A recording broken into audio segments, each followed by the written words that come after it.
Today's video sponsor is Be Quiet and their brand new Pure Base 500 DX case. This is their first ever case to focus on high airflow, as well as their first ever product to include ARGB LEDs. But as always with Be Quiet, the emphasis is on function rather than form. Though that's not to say the case doesn't look amazing, because it certainly does. Pre-installed are 3 Pure Wings 2 140mm fans, and on the side you get a nice tempered glass panel. There's also a USB 3.1 Gen 2 Type-C connector on the I/O panel, and ARGB LED lighting featured on the front and inside the case. It all comes together very nicely, as you can see, so for more information, please check the link in the video description. Welcome back to Hardware Unboxed. It is time for the part 3 Patreon Q&A. April Q&A. Is this in April? Who knows? Hopefully. Maybe not. Hopefully is the answer there. But yes, we're here to answer some questions, some comments from our Patreon members. I don't think there's too much more to say about that one. I am social distancing Monitor Steve, back for another round, and we have just Tim. Yep. Just repping the Harbour box, that's all. You can still get these. Links in the description. You've got yours. Monitor Steve plus Harbour Boxed. How treated are we this time? Nice. Yeah. All right, let's get into some questions. Okay, first question here. On AMD 5nm / Intel 7nm, will we eventually see triple channel memory to feed the 16 plus cores of the top mainstream processors? No, I don't think so. When we get to a point where we would need that, they would just go to DDR5 memory, which would offer significantly more bandwidth and take care of that, which is sort of what we've always seen in the past. So I think for the foreseeable, mainstream stuff will be dual channel, they'll sort of go with the quad channel for the HEDT stuff. So yeah, you go with all that, Tim? Yeah, I think that's a pretty fair assessment of things. I think it's, especially when you've got DDR5 on the horizon, as you said, it's kind of like, well, there's a big speed up they'll be able to get from that, as opposed to adding more channels, which would be more complicated. So I think that's pretty much what will happen. Yeah, it really doesn't make sense to add another channel just for higher core processors. Like, if it doesn't make sense to have something with more than 16 cores, because we obviously already have 16 cores, so let's say 24 cores. If it doesn't make sense to have 24 cores with dual channel, you just don't get 24 cores on the mainstream platform. You go to the HED platform for that. So that's that one, really. Why is it that so many monitor companies manage to screw up the overdrive settings so bad? Like on the new XG270QG, there's the standard mode with 0 overshoot, or the next mode's really fast but with entirely too much overshoot. I've seen other monitors do the same thing. Why don't they offer a mode that better balances overshoot and speed? Yeah, it's a tricky question, because I think it's quite difficult to tune that stuff really well. It requires the best monitor engineers out there, I guess, and it does vary from company to company. So it's just however many, it's like anything. Companies that have a lot more resources tend to include more overdrive settings and modes. Like ASUS monitors can have like 6 or 7 different modes, and some of the more budget offerings might only have 2 or 3 modes.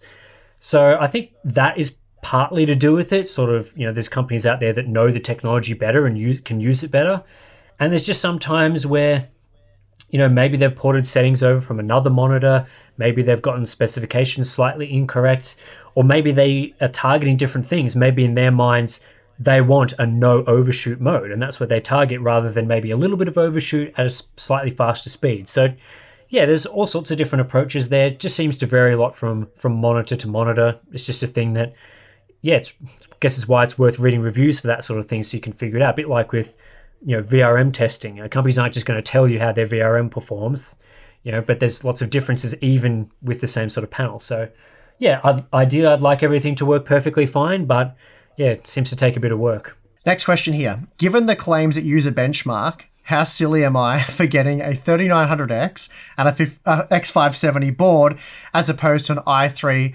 9300 paired with an H310 for the hands-down superior gaming / editing experience? Should I forgo a future 4900S laptop purchase for a Core i3 9300H / RTX 2070 super laptop? I got to make sure I didn't bottleneck the GPU and gaming with a simple more cores approach. Am I right? God. Is that a question? I think... Or is he just trolling? I think it pretty much the question almost gives you the answer on that one, doesn't it? I mean, I think so. Why would you get a 3900X when you've got that pure single thread performance and power of the i3 9350K? I mean, that chip is, according to Userbenchmark, of course, faster than a Threadripper CPU in all situations going on the overall score. So I think it's a good CPU. Yeah, I mean, it's just unbelievable why you would bother spending like $2,000 on Threadripper when, I personally would want a video. I'm thinking of upgrading my 3950X to the i3 9350K actually because of the CPU index scores. Yeah, because of the editing experience. Tim and I, we've done some live stream, or at least one live stream build on the channel previously, and when this social distancing thing ends and we sort of get on top of the current issue in the world, not Tim and I, but when the world gets on top of the world issue, we were going to do another live stream, and we were going to build some new editing rigs. And I have secured some Threadripper 3970X CPUs, one for me, one for Tim, for our build. Throw them in the bin. We need 3950Ks in there. But I think, for that single core performance, we're probably going to have to go the i3s. I think. I don't know. You guys let us know in the comments below which one we should use for our editing rigs. But I'm thinking those i3s are looking pretty sweet right now. Yep. Am I right? I think we should be getting some good value on them too. New 10th gen parts are coming with Core i3, so that'll make the 9th gen ones pretty good value as well. Yeah, well, I think what are those CPUs worth each in Australia? What are we looking at? I think a 30 the 9350K is like $170 or something. Yeah, they're about $4,000 each almost in Australian dollars. So that's $8,000 worth of CPUs. Whereas we can probably look at getting the i3s in. What was it again? The i3, I've forgotten what they even are. So they're only $280 each. Good value. I mean, that's a massive saving. Thoughts on the distinct lack of 2070 and above offerings with the Ryzen 4000 laptop APUs? In addition, still no Thunderbolt 3.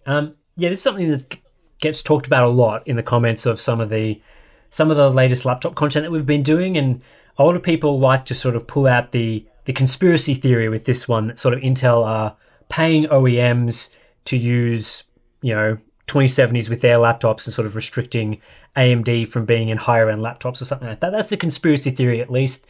And while I don't think you could necessarily rule that out as a possibility, I don't think it's the more likely situation with this, which is probably going to disappoint people that want me to believe in the conspiracy theory. I think with sort of these laptops and OEM products and everything, the market isn't necessarily us enthusiasts that know about AMD Ryzen processors for desktops and how good they are. There's people who are going into like your local PC hardware store and they want to buy a gaming laptop and they're not really familiar with anything. And in that situation, Intel still has quite a significant brand presence, you'd have to say. A lot of pre-builts as well, like pre-built desktops. You hear even from places here locally that build them. A lot of them are still making a focus on Intel because those are the ones that sell compared to Ryzen systems. So I think that has a lot to do with it. Also, a lot of the designs are rehashed designs. They're not releasing like an entirely new laptop. It's just like a slight revision. So potentially redoing the entire design to put, because I need to do an entirely new board design, that sort of thing. Swap it out for AMD is going to be a more time-consuming or expensive process. I think as well, a lot of these companies would have been waiting to see how the processes go before heading one direction, because if they turn out not to be good and they've just been spending a lot of time behind the scenes making Ryzen 4000 laptops, then that's all wasted effort. So I think we'll figure out more on that sort of maybe 6 months from now to see whether there's any new laptops that have come to the market that will tell us more whether there's anything dodgy going on potentially. But I think, a lot of OEMs would have been waiting for user feedback to see the demand and that sort of thing for this sort of product before going all in when you sort of toss up all those factors. Because OEM market is a bit different to what we tend to do. Yeah, look, I agree with everything you've said. However, so I agree that there's sort of two different sides. I think there's truth in both sides of it, basically. So I think the conspiracy side of things, I think it's unfair to sort of say conspiracy nuts or even call it a conspiracy because it has been proven in the past that Intel has bribed and paid OEMs for certain things, and I've even come across evidence of it myself. So it's definitely not a conspiracy. Having said that, you're also right in the sense that I've spoken to Australian retailers who make their own PCs, desktop PCs to sell, and they've basically said whenever you stick AMD on it, you can't go past 2,000 Australian dollars for the system. People won't buy it. If it's going to be $2,000 plus, put an Intel Core i9, Core i7 sticker on there and, a GeForce thing, and they just fly out the door. But pushing AMD stuff at the high end is very difficult. Obviously, as you say, that's something that's going to slowly change over time if things keep going the way they are. But that's obviously why we're seeing what we're seeing on the laptop front, because Intel is seen as the premium brand. When it comes to GPUs, Nvidia is seen as the premium brand. So there's that side of it. When we were at Computex 2-3 years ago, I won't give away the company or what they did because this person was very upfront with me, and then I think they realized that they probably shouldn't have been and contacted me after and asked if I'd never make mention of this. So I won't implicate that person or the company in any way. But I was speaking with a company that made a certain product, and this certain product came in a certain color for AMD and a different color for Intel. And the Intel one was a very desirable color that would look nice with your other devices, let's say. And the AMD one looked pretty crap. And a few people had sort of questioned why the AMD one came in a crap color and, just make it the same color as the Intel ones. And I asked them, and they told me it's because Intel pays them to use the good color and put in AMD's product, product in the crap color. And and I laughed and I looked at them, I thought they were joking, and they're like, no, we seriously get paid to do that. So, yep. Yeah. Now you're going to get some emails about that one, Steve. Hey, well, this was years ago, and I'm not saying who the company was or who the person is. You can jump to your own conclusions. But I was told in person that they're paid by Intel to use a certain color for AMD because it's not as desirable with customers. So if that happens with, that product that I'm not going to name, then I'm sure it happens with laptops. Oh, look, that's all I'm going to say. There's no doubt about it that, the marketing, whatever the MDF is, marketing discretionary fund or marketing something fund, that is definitely a thing. And, AMD also has their own marketing funds. Obviously, they don't have the budget to sort of outprice these sort of tactics in the market as it stands. But, I don't want to say too much about, sort of the discussions that I've had with, don't want to name names as you've just not been naming names either. But yeah, I have been talking with a few people connected to this sort of laptop thing. And yeah, at least in this situation, it sounds less like bribes and more like market situations that are causing the current climate. I'd say it's more that, but that is also a factor as well. Oh yeah, I definitely would imagine that a lot of OEMs are getting discounts or price reductions or whatever for buying in bulk Core i7, Core i9 laptop processors. That's no doubt that's happening. There's legit stories in the past of Intel not being AMD not being able to give certain OEMs their CPUs for free because it would cost the OEMs more money to take AMD CPUs for free, and that's not a conspiracy. Yep. That's the business world. So, yeah. But yeah, make of that what you will. As I've mentioned a few times in my Ryzen 4000 coverage now, I think the first company that actually does make a high-end laptop is going to see significant rewards from doing it. Because already the G14, which isn't like a super high-end laptop, it's more of a mid-range thing with your sort of 4900HS, 2060 Super. It's a 14-inch laptop. It's a really nice laptop, and that's impossible to find. Like, it's sold out everywhere. Demand is sky high. And I think the more OEMs that go down that path, whether they can or not based on Intel's MDF stuff is another question. But if they can go down that path, I think the first one that does that will see a lot of sales, and that will start driving everything forward. The first one that does it is going to see the benefits there. And I think ASUS is probably leading that a little bit now. So we'll see where that goes. Yeah, I think AMD, have two problems. Their competitor and then mindshare. Yep. Which I guess are one and the same thing, but they've got to overcome the mindshare thing with customers, so retailers can make high-end AMD products and they'll fly off the shelves, and they've got to make a product so compelling or an argument so compelling that taking money from their competitor not to use them is no longer an option. Next question here. Is Userbenchmark a greater source of amusement for you guys given their sheer incompetence, or more of a cause of concern given the misinformation they spread and the size of their site? Well, I think it's the first part. How we answered the first Userbenchmark related question probably gives away whether we think they're a source of amusement. As for or are they more of a concern? I think first of all, Tim and I don't care too much about this sort of stuff. Like, we just do our own testing. We look at the data and we try to give, the most neutral sort of opinion possible. And I think most of you guys appreciate that and certainly see that in our content. So if someone's giving AMD a hard time, we don't take that personally or get upset about it or feel like we've got to defend AMD. Couldn't care less. That's an AMD problem.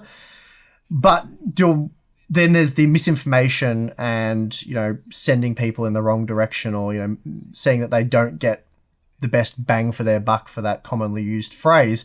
And that is a concern. That the whole point of doing what we do is make sure you guys get, the product that serves you best now and hopefully down the track. And so I guess that's why we decided to talk about them initially.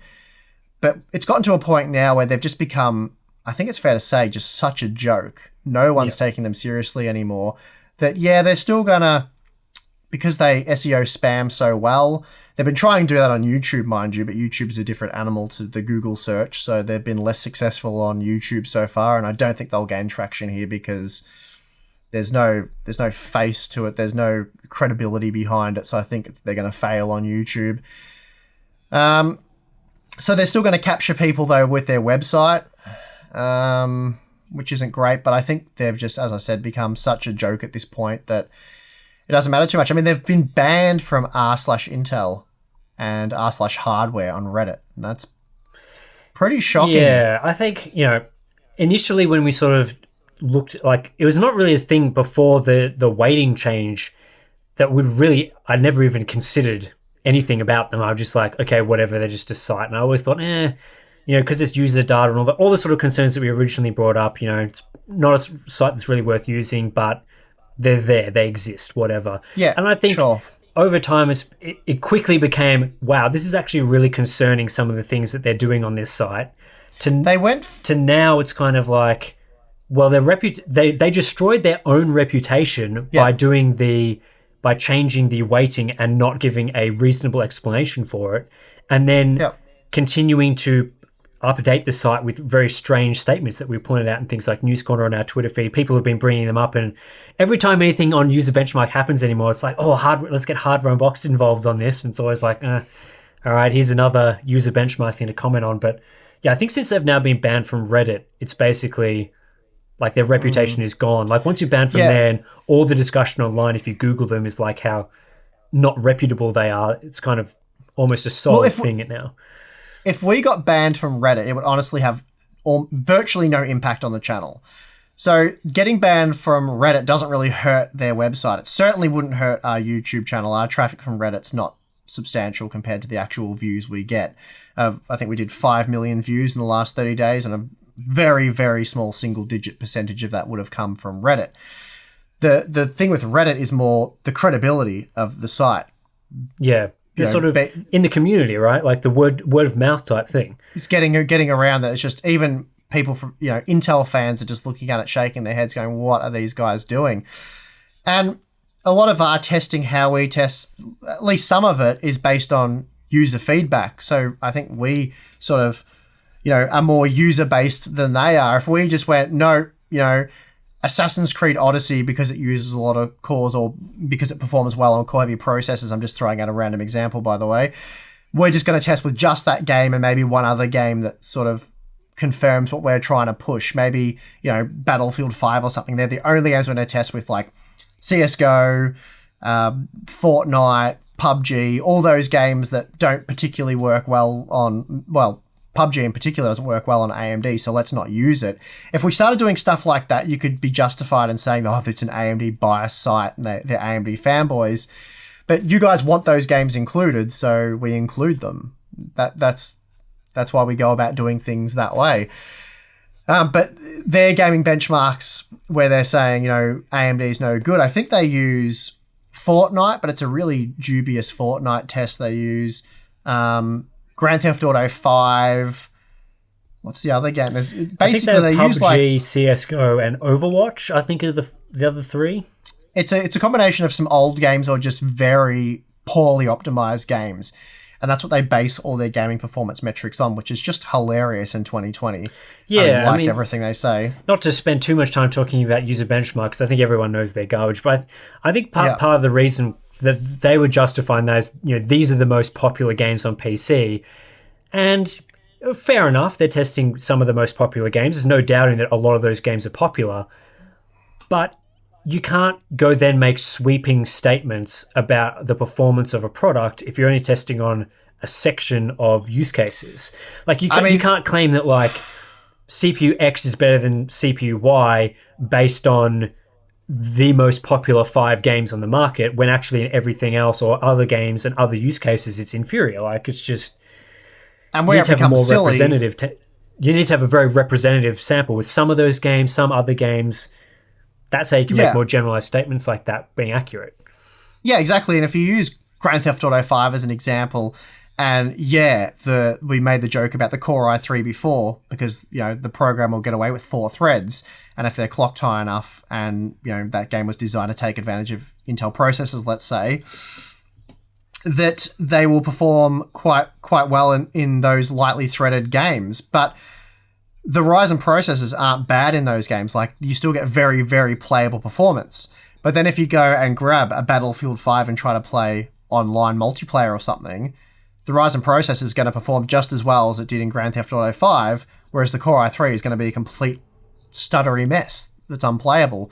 So it's such a weird way to test something it'll work quite well in one thing but fall apart completely in the other, and say it's better than something that just performs well in everything. Yep. So yeah, that's why you don't hand-pick games, and it's why you don't test with 4 games. You test with at least a dozen. I think a dozen is the bare minimum for making some sort of recommendation.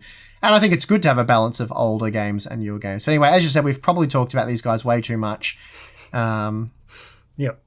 And basically, their recommendations and their information is completely out of line with every other tech site, tech YouTube channel. So they've just even actual user experiences.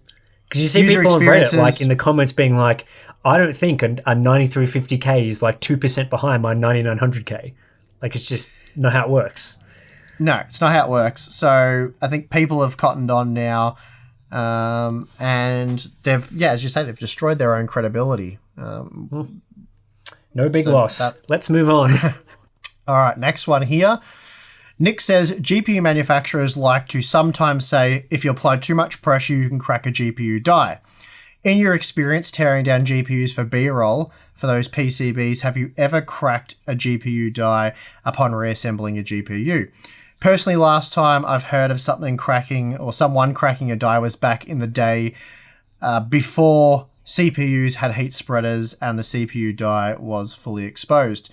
Yeah, okay, so there's a reason for that. There's sort of 2 different things. So with the exposed CPU dies, they are at a much greater risk of cracking, not due to pressure.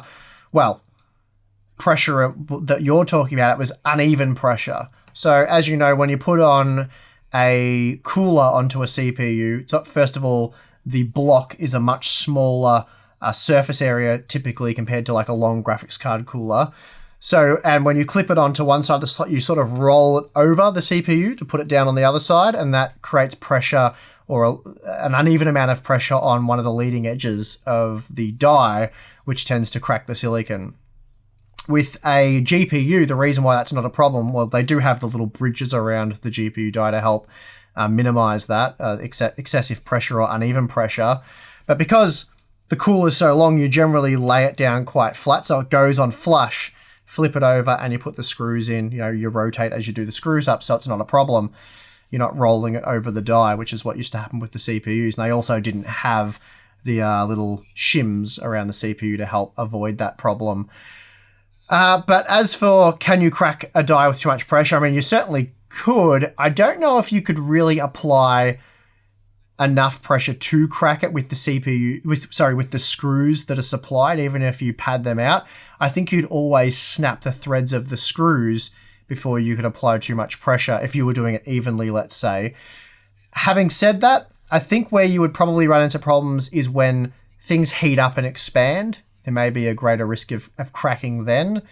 But I've never, ever experienced it, and I've done some of them up quite tight to try and solve thermal problems, and I've never had a problem with them cracking. But as I said, they've got those little aluminium or metal shims as well, which help stop you from crushing the die.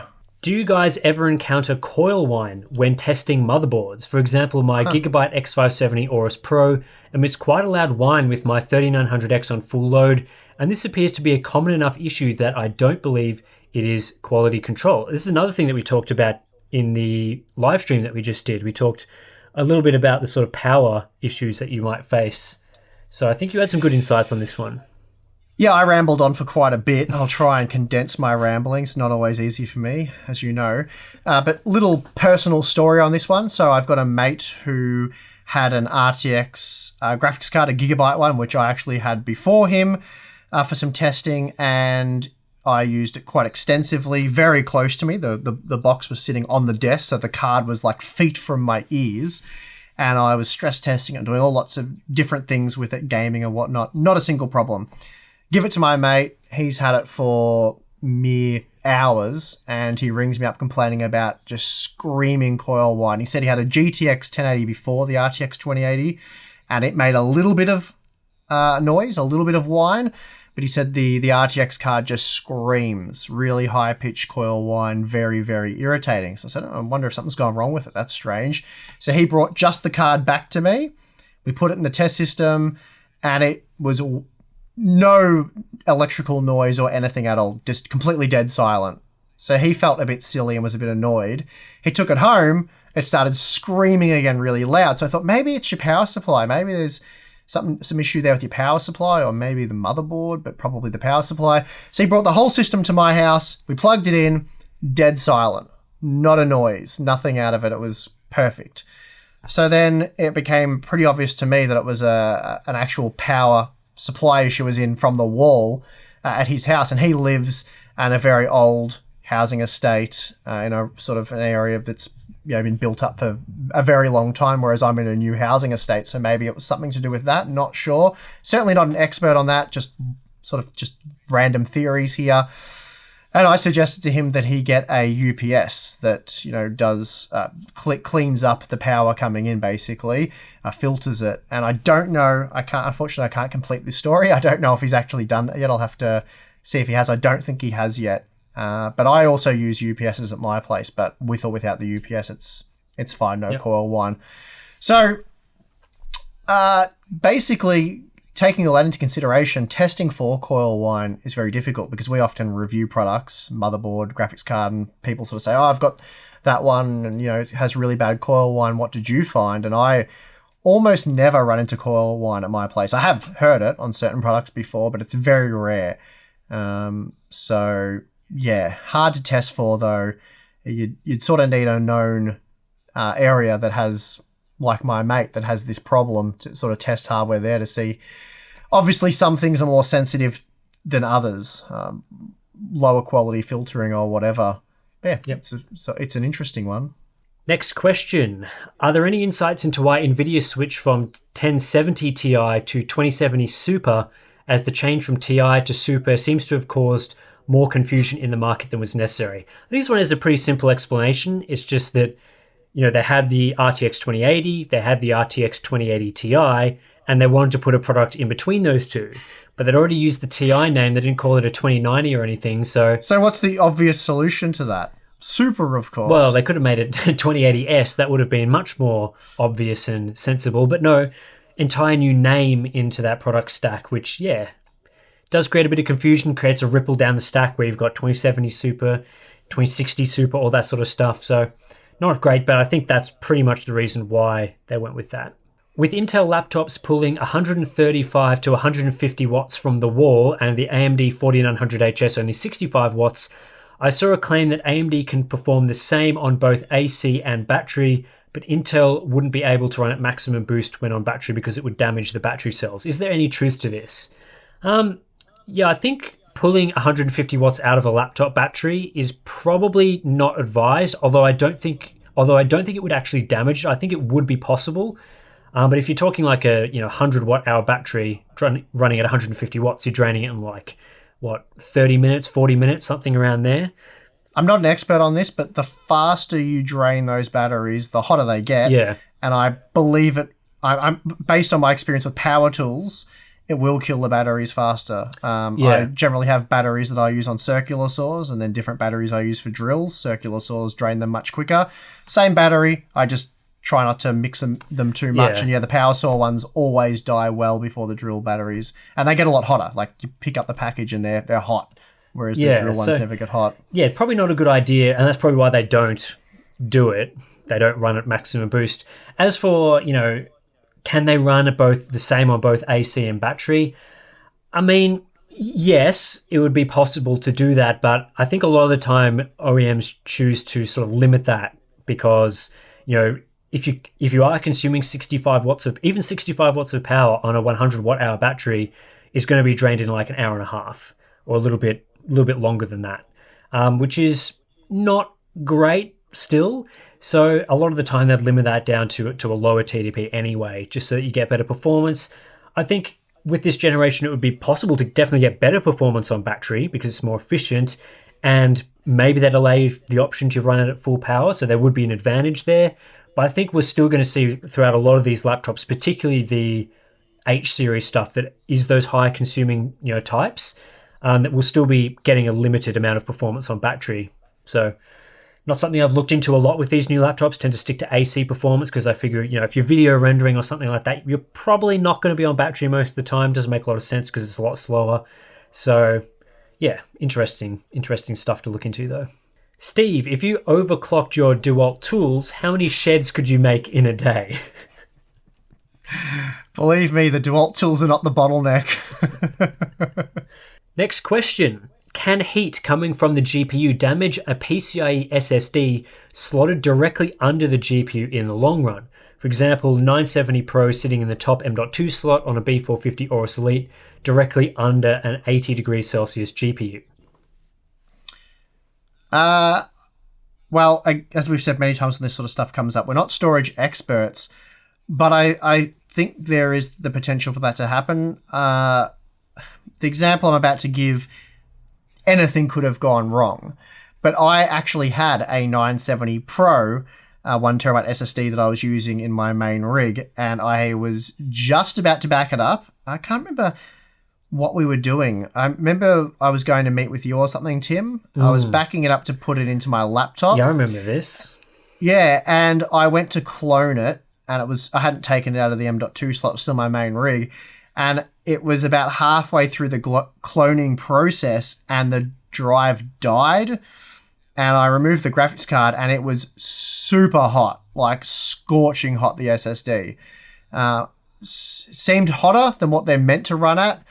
So, yeah, I mean, the GPU wasn't gaming or doing anything, but it was definitely blocking airflow to the M.2 slot. But yeah, anyway, the drive died. I don't know if it was heat related, but it was amazingly hot. It may have burnt up just by failing. Not sure on that one, so I can't say. But yeah, I don't know if it's a good idea to hide them under the graphics cards necessarily, but we'd probably need to do some proper testing on that, and rather than just make some sort of assumption based on one sort of story that didn't really have any proper follow-up testing or anything. Tim, with the 48 LG CX scheduled to release this year and given OLED's response times, would it be possible for LG to develop a 24-inch 1080p monitor that runs at 400 plus FPS, so probably 400 plus hertz? The most popular professional esports monitors are all 24 inches. Games like CSGO can run at like 600 FPS. HDMI and DisplayPort limitations notwithstanding, what kind of refresh rate could a monitor with an OLED's response times achieve? So based on a lot, I don't really test a lot of TVs. Based on testing at places like Artings or Ratings, however they want to say it, that website that does really good TV testing, OLEDs can do like 0.1 millisecond response times in terms of like the best quality LG units, which is obviously much faster than current LCDs. And 0.1 milliseconds would mean you could do like 1,000 hertz easily without the response times really being an issue. I think that becomes more of an issue of display scalers and, how quickly they can actually change those things. So I think, could they develop like a 480 hertz 1080p OLED monitor? Yeah, they probably could. Is there a market for something like that, especially with, the constraints of OLED? I'm not sure. And LG doesn't put a lot of emphasis on developing monitor type panels. So it's probably possible, but not really a focus for them at the moment, I think. What do we have next? Do you think Big Navi or any future AMD GPUs will get hardware encoder to compete with Nvidia's NV encoder? I mean, it has a hardware encoder in it, so it's not like that feature is completely missing. And by all reports, when you can get it working, it outperforms Nvidia's encoder in terms of that's what I've performance, heard, support, quality. Yeah. The issue seems to be, support in applications. I think things like OBS do have support now. Premiere's updating with the latest beta version to have both Nvidia and AMD support. Okay. So both of those, support's getting better, but it sounds like as well that there's a lot of stability and software related issues in terms of like compatibility and things just working nicely. Like the Nvidia encoder just works. Like I know that's kind of the just works thing is kind of a meme, but in terms of that particular feature on Nvidia's hardware, it does literally just work all the time flawlessly. I've never had a single problem using it ever. It's good. Yet AMD's one, you seem to have a lot of issues with like things not outputting correctly or things just being fully broken and not working. So I think they need to put some work on the software side. Sure. I mean, let's be honest though, that would not have been their focus given the driver problems they've had. That's right. So, it's been an issue for a little while, but hopefully that'll come into more of a focus because it does seem to be it's a pretty significant selling point for people. Like people do buy NVIDIA cards because of the feature. So. Mm-hmm. So yeah. All right, next question here. Is RAM speed important for a low-budget system like R5 1600AF paired with a 5500 XT/1650 Super or even a lower graphics card? Short answer, no. You're almost always going to be GPU bound there, even when using like low-quality settings. So yeah, no is the answer there, really. We've done some Zen 2 based memory scaling stuff. I'll just scroll down here to refer to some of my graphs. So using an RX 580, which is comparable in terms of performance really to both of those GPUs just mentioned.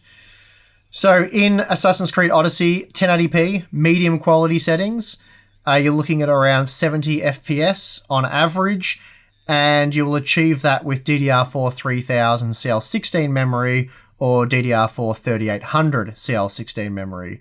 And then even if you tune the memory up, same result. You're GPU bound. So it'll help maybe potentially a little bit with the 1% lows. Even if you look at a game like Rainbow Six Siege, the RX 580 using the high quality settings at 1080p is putting out just over 100 FPS. Exact same performance. We have, what does it look like? There's about half a dozen memory configurations there, all pumped out the exact same 105 FPS. Tim will be probably including these graphs as I'm looking at them, so you'll get a good idea of what I'm talking about here. World War Z, same sort of thing. We're pushing up around 160 FPS there. Memory has no impact. So it's not until you sort of start to get up to RX 5700 type performance that you, in some games, see a bit of a difference. And then obviously with an RTX 2080 Ti. Yep. But anyway, as I said, answer is no. I know neither of you are interested in making videos regarding speculation or rumors, which honestly is a great part of the channel, being matter of fact and actual empiricism. Yeah, thanks. We like to think so as well. Do any industry contacts ever reach out with leaks for upcoming products or other exciting/interesting things going on in the industry outside of the usual NDAs that you get for upcoming product reviews? So yeah, do they give us sort of the inside goss and leaks and rumors? The answer to that is yeah, all the time. All the time. And we just don't talk about it. Yeah. And not all, it's actually kind of interesting because sometimes we'll get told about, there's an example, two examples actually coming up very shortly that I was told about well in advance, and they've been delayed twice now. One of the delays just happened.